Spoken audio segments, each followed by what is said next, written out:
eCash is up massively. We are looking at a gain of 63% in the last month, while Bitcoin in the same time period only went up by 18%. Now in this video, we are going to look at an approach to buy and sell eCash to outperform simple holding. So in white over here, we see the eCash price. In turquoise, we see the back-tested strategy. So I ran a simulation of buying and selling the token, trying to find out what's the perfect way to time those rallies. When should we exit after a pump and when should we buy back in after a dump? And the result of that simulation gave a 30x within the last 2 years only. But let's start off with the simple things. This is the eCash price in US dollars, and there is quite a bit of volatility since November of 2020. We made gains of 53% with temporary massive rallies of almost 2000% to then see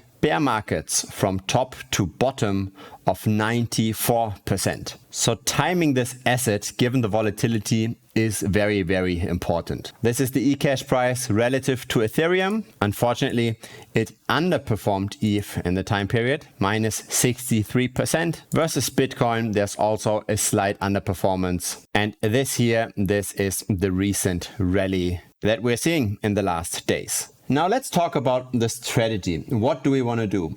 We want to be buying whenever the price of eCash tends to go up, and we want to be selling whenever it tends to go down. So we want to follow the trends. We want to follow the current momentum. So we don't try to be very contrarian here. We don't try to pick the bottom when we have crashed. We don't try to sell whenever we shot up. We try to do the exact opposite. Whenever we tend to rise, that's when we get in. And whenever we tend to fall, that's where we get out. And one way to time trends is with moving averages. A very simple approach, right? But here's, for example, one moving average on a daily time frame. And we would be buying whenever the price is above, and we would be selling or even betting on falling prices whenever the price is below. So we are shorting eCash during this time period, and we are longing it, we are buying in during this time period. When doing this though, the question is, what's the best moving average duration? So here from the prior backtest, I've got the 128 day.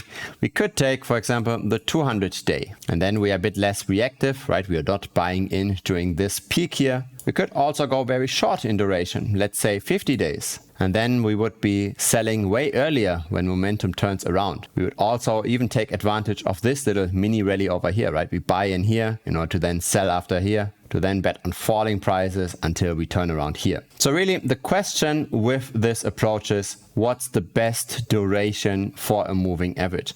And how good does it actually work? Not just for the one moving average where there is outperformance, but in general, right? Does it outperform buying and holding if we try to time the market in this manner? And so again, this is the best of the moving averages. So notice how the price here can go down of eCash while our portfolio is going up. This is when we bet on falling prices. Or you can also see how it's going up when the price is going up. So overall, we're really timing the market here. This is a linear scale. We can also look at this on a logarithmic scale. That's this one over here. So I pretty much get the same performance during bull times, but we are outperforming because we also make money during bear times, right? Those two charts are the same. Simply, this is a linear scale. This here is a 10x from one another. So you can see what happened in the early days. A very nice constant outperformance of this trading strategy. You can already see over here, this is the 44-day simple moving average. This gives away the first result. The second result is the 13-day exponential moving average. That's the return. Again, linear scale here. And here, logarithmic scale. Now let's look at that backtest. So we've got data beginning of November of 2020. We don't start trading until 200 days after that, because that's the time we need to get the 200-day simple moving average. So the trade starts at the 1st of June of 2021, and then it goes all the way to the 12th of July of this year. And buying and holding during that particular point in time would have given us 11% annualized. And then we start with an initial capital of $1,000. We don't include any trading fees. We could do that, right? We could include, say, 0.2% trading fees, but here, just to get the best moving averages, I removed that. And then I've already run this, but we can do this again. We simply have a macro that now simulates buying and selling the token depending on those different moving averages to then determine what's the best duration, and to then also look at, in summary, right, how in general does this approach work. And so there we go. We're already done. Less than 30 seconds, I think. This is the summary of that backtest. On the x-axis, we've got the duration of the moving average, and on the y-axis, we've got the annualized return.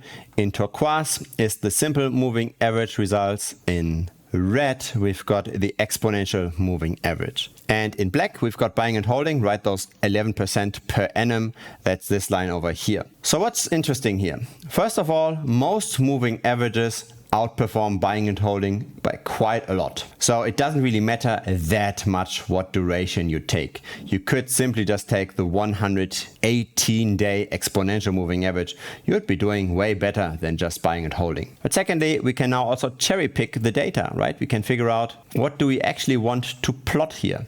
And since there are two data points for the simple moving average that seem to perform relatively similarly, let's take the longer duration here for the SMA, and let's also plot an EMA that's maybe shorter in duration, so we have a bit more of a balanced view. So the SMA is the 44-day, the EMA is the 13-day. And so let's look at this over here in the chart. Again, SMA in turquoise, EMA in red, with the EMA slightly underperforming the SMA, so we actually want to give more weight to the SMA. It looks like for a very short-term trading approach, we might already be turning somewhat bearish, right? If the day closes below the EMA, we should be selling according to that strategy. But the SMA, the simple moving average, is way longer in duration, and so the price is still 23% above that. I personally don't like to trade too actively, right? Especially when the price is going sideways, then you're getting in and out and in and out. Have a lot of failed tradings here. You're buying high to sell low to buy high again. I personally like longer term durations a bit more, and the backtest also suggests that this is the better of the moving averages. So according to this test, when should eCash be sold? It should be sold or even bet on falling prices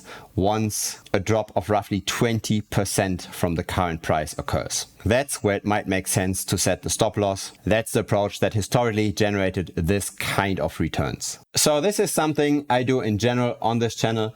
I like to look at approaches that actually have some backing behind them. Approaches that are data driven. Approaches that can be quantified, as in how well did they actually perform in the past. I'm not a fan of just drawing random lines, of drawing random trends on a chart and then thinking, okay, maybe this is a support, maybe it's not. We can't really test this. We can't really test Elliott wave theory. We can't really test Wyckoff distributions. People draw these lines in new ways all the time. They change the drawings after the fact. With calculated moving averages, you're taking away all of that psychology, right? It's pure math. And it's a mathematical approach that works for many different altcoins. I've not just done a backtest on eCash, I've done a backtest on many different cryptocurrencies, and this does work for most of them. There's a summary of what moving average works the best here in the premium membership.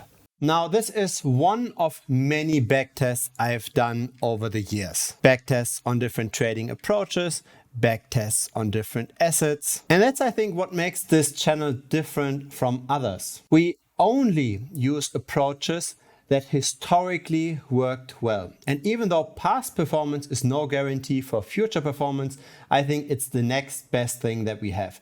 We simply work with the assumption that psychology doesn't change too much over time. When people are down 80%, they're likely going to react very similar, no matter if this was in 2016 or in 2019 or in 2022. If an altcoin suddenly has a spike in attention, does it make sense to buy? And if yes, under what circumstances? Those kinds of structures don't necessarily change with time. And so we've done all kinds of backtests, and you can download all of those Excel sheets for the different backtests in the premium membership. There are also tutorials specifically for backtesting.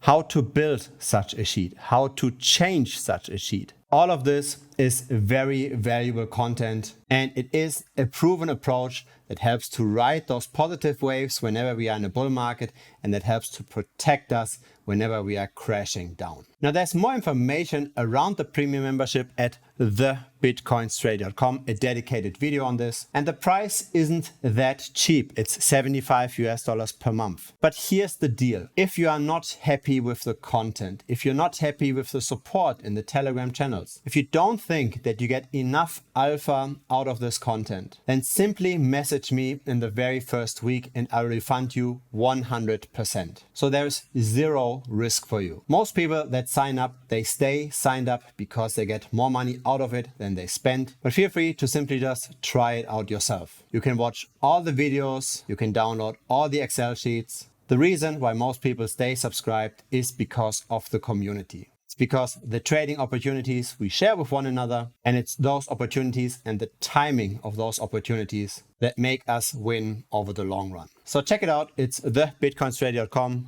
100% risk-free for you. I don't know a reason why you wouldn't try it out.